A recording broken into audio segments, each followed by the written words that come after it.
paayos. So ayan, kaya nilagay natin yung brace. So ayan yung ating, sarado mo natin, lalabas mga kaibon. So ayan, ano to?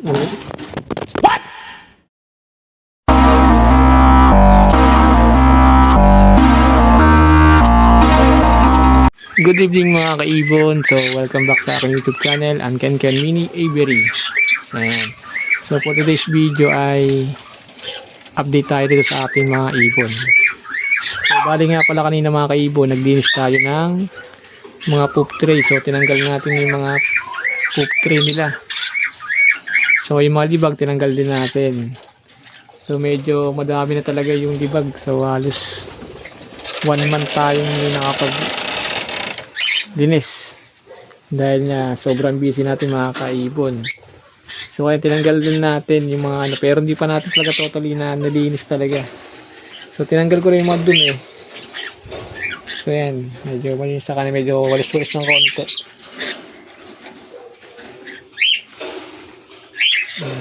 So tamang tambay lang tayo sa ibunan. So tingnan natin mga kaibon yung ating GCC na akay. So bali, kung napanood yung video na nakaraan, so naglagay tayo ng brace kasi nga nag-splay yung legs niya, nag-splay legs. So nilagyan natin ng brace. So nilagay natin yung brace. So medyo malaki na kasing ibon. So namaga yung kanyang paa. So napansin ko namaga yung paa niya, siguro mga 2 days. So sinilip ko. So tinanggal na natin yung brace. So medyo nakalakad-lakad naman siya mga kaibon. So ang ginawa ko ay umorder na lang ako ng yung leg brace sa Lazada. So nilagay natin dito sa ating ibon, nipalit natin. So medyo matalas yung sa Sanrio. Saka medyo maliit masyado. So nahapit din masyado yung paan niya. So nagkaroon ng maga. Silipin natin, pero kanina pinalitan ko na ng brace. So nilagay natin ay nabi natin sa Lazada. So ayan mga kaibon, yung ating paakay na 4.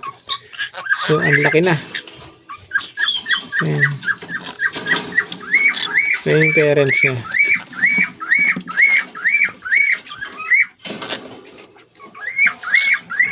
So yun yung ating nilagyan ng brace. Sanrio. Tapos after 2 days tinanggal ko na rin. Tapos pinalitan natin ng bagong brace. So napansin ko naman siya, nakakalakad naman siya. Ang problema lang yung kabilang paa niya. Medyo hindi pa ayos. So and kaya nilagay natin yung brace. So yan yung ating, sarado mo natin, lalabas mga kaibon. So yun, ano to?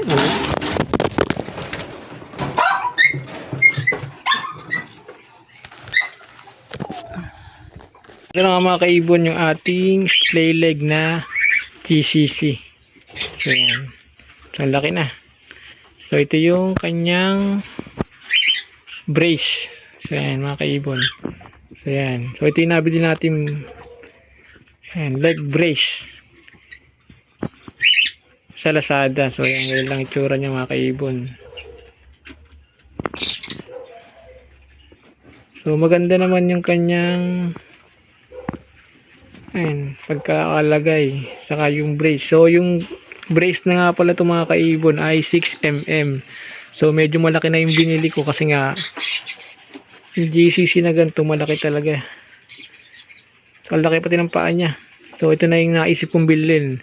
So meron kasing mga 4.5mm saka 5mm. So dahil nga ito ay medium bird, so medyo inang pinakamalaki na binili ko. So, ayan. So nabili ko siya ng 120. So 120 yung ganitong brace mga kaibon.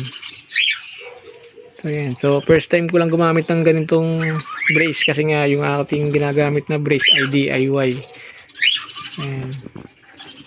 So So pag gaganto pa lang GCC, so medyo malaki ito, dapat pala yung ginagamit natin dito yung parang pamoni na pabilog. So tatalian na lang siguro yung gitna, so pwede na siguro yan. So nag-try lang tayo ng gantong brace. So merong 4.5 mm, 5 mm, saka ito yung pinakamalaki ay 6 mm. Ayan mga kaibon, ito na yung ating GCC. So siguro mga ilang araw try natin. Kasi nakalakad-lakad naman ito mga kaibon. So itong kanang paalan talaga niya medyo hindi ko alam kung nadudulas lang o ano eh. Kasi nga wala naman silang halos nesting sa nest box. Ayan.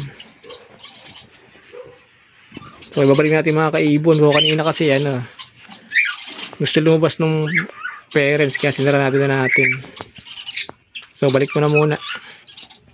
Yung mga kaibon, so naibalik na natin yung paakay natin GCC. So inintay ko muna lumabas tong hen. Ayan.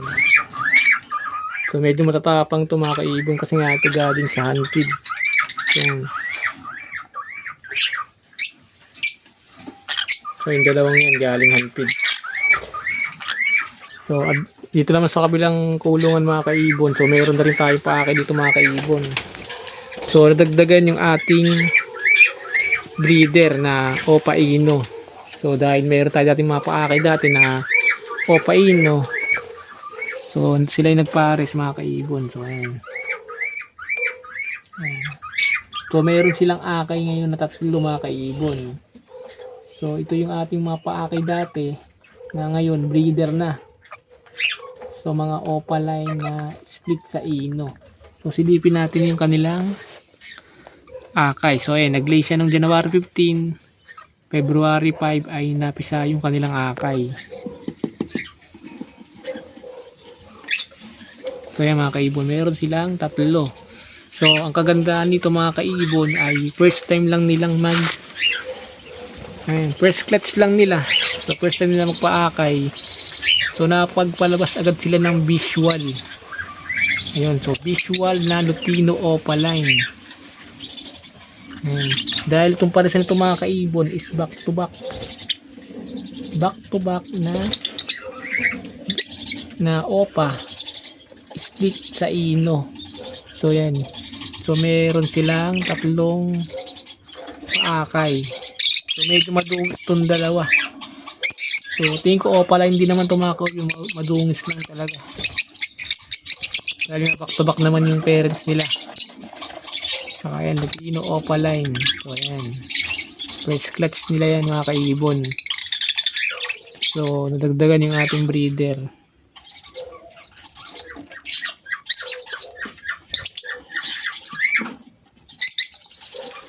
Ayan. Tapos dito naman mga kaibon yung ating mga paakay dati. So ni-harvest na natin mga kaibon. Pinagsama-sama natin yung mga Ino line. So meron tayo ditong wild type. Ayan. So nag-iisang wild type natin na paakay. So yung parents, meron siya mga kapatid dapat. Kaso nga lang di napisa yung itlog. So isa lang yung napisa. Ayan. So isa lang yung nabuhay. So nung first clutch dun parents nila, so meron din silang mga fertile na itlog. So isa lang din yung nabuhay. Ayan. So isa-isa lang mga kaibon. Tapos ito naman yung ating paakay na pastel. Ayan, dalawang pastel. Pastel green Opa, possible split Ino. So bali 3 yan mga kaibon. So naipalit natin yung isa. So kung natin nyo yan yung violet na far blue. Ayan, Opa line. Post Ino rin yung mga kaibon. So naipalit natin yung kapatid nitong green pastel. Ayan. Gusto naman yung nag-iisa rin natin paakay. So ito naman ay isang yellow bull Opa split Ino sex link hen. So ang parents niya ng mga kaibon ay narito. So isang yellow bull Opa split Ino nakak. Ang kapares naman ay Latino hens o kaya sex link yung kanilang parisan. So ito lang yung ating mga na-harvest nung nakaraan. Tapos yung iba, so yung mga bagong salang na SAS. Tapos dito mayroon na rin itlog yung ating wild type uli. So dito mo yung wild type natin mga kaibon dito. So nag-i-egg siya ng mga 4 to 5. So nagpe-fertile naman lahat. Kaso nga lang talaga isa lang yung nabubuhay. Kumbaga napipisa naman yung akay. Ayan. So meron din naman silang itlog. Ayan, dilim-dim na. So nakakapisa naman yun ng mga 3, 4. Problema, isa lang talaga yung lumulusot. Tapos dun sa baba, yung ating back to back na pail. Project Wapa pail. Problema lang mga kaibon, pila nakakalimang clutch na yun. Mga nagpe-fertile naman ang egg. Kaso nga lang, hindi naman nagtutuloy. So, inayaan ko na lang mga kaibon. Baka sakali makabuha sila. Ayan, yung ating mga alaga. Sa may labas, mayroon din tayo rito back to back na opa, pitino. Ayan. So, hindi ko lang sure yung gender ito. Sila yung nag-band. So, pinagsama ko na lang. Pero tingin ko parang same hen eh. So, ayan lang natin mga kaibon. So, yun muna yung ating update dito sa ating ibunan. So, tambay-tambay muna ako rito mga kaibon. At salamat sa pagpanood.